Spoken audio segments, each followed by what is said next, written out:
സ്വാഗതം. പ്രഭാത ടാരക്കട വൈനിലേക്ക് ഹാർദമായ സ്വാഗതം. ഇന്നത്തെ ദിവസം എന്ത് സന്ദേശമാണ് യൂണിവേഴ്സ് ആൾക്ക് തരുന്നതാണ് ഞാൻ ചോദിക്കുന്നത്. അപ്പോൾ നമ്മൾ കാർഡുകൾ നിരത്തി ആദ്യത്തെ ഒരു കാർഡ് എന്ന് പറയുന്നത് ഇന്നത്തെ തീം ഓഫ് ദ ഡേ ആണ്. എന്ത് തീമാണെന്ന് യൂണിവേഴ്സ് നൽകുന്നത് എന്നുള്ളതാണ്. പേജ് ഓഫ് പെൻറ്റക്കിൾസ് എന്ന് പറയുന്ന ഒരു കാർഡാണ് നമുക്ക് വന്നിട്ടുള്ളത്. പേജ് ഓഫ് പെൻറ്റക്കിൾസ് നമ്മൾ കണ്ടറിയാൻ പറ്റും. ബാക്കിൽ നമ്മൾ എന്താണ് കാണുന്നത്?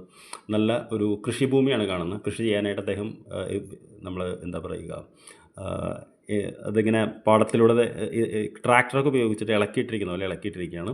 അപ്പോൾ അദ്ദേഹം ഒരു റിസ്ക് എടുക്കാൻ അദ്ദേഹം വലിയൊരു പ്രതീക്ഷയോട് കൂടിയിട്ടൊരു കാര്യം ചെയ്യാൻ പോവുകയാണ്. അപ്പോൾ ഇന്നത്തെ ഊർജ്ജം എന്ന് നമുക്ക് പറയുന്നത് തന്നെയാണ്. അതായത് നമ്മൾ നമ്മുടെ സാമ്പത്തിക അഭിവൃദ്ധിക്ക് വേണ്ടിയിട്ട് വളരെ പ്രതീക്ഷയോട് കൂടിയിട്ട് ഒരു റിസ്ക് എടുക്കേണ്ട, അല്ലെങ്കിൽ അങ്ങനത്തെ ഒരു ഇത് ചെയ്യാനുള്ള എനർജിയാണ് വരുന്നത്.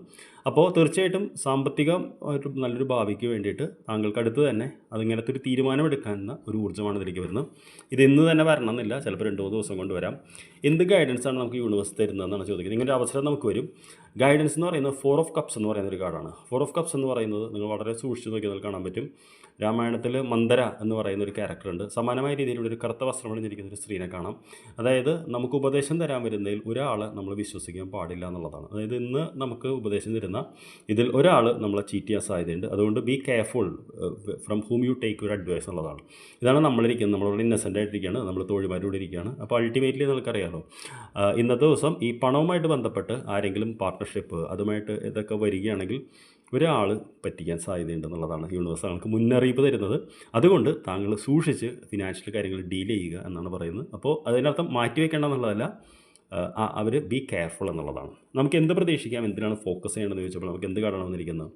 ഏസ് ഓഫ് സോർഡ് എന്ന് പറയുന്നൊരു കാർഡാണ്. ഏസ് ഓഫ് സോർഡ് എന്ന് പറയുന്നത് മെൻ്റൽ ക്ലാരിറ്റിയുടെ കാർഡാണ്. അതായത് വൈകാരികമായിട്ട് തീരുമാനം എടുക്കേണ്ട ഒരു ദിവസമല്ല എന്ന്, ബുദ്ധി ഉപയോഗിച്ചെടുക്കേണ്ട തീരുമാനമാണ്. ഏസ് എന്ന് പറയുന്നത് പുതിയൊരു എനർജിയുടെ കാർഡാണ്. നമുക്കൊരു ക്ലാരിറ്റി കിട്ടുന്നൊരു കാർഡാണ്.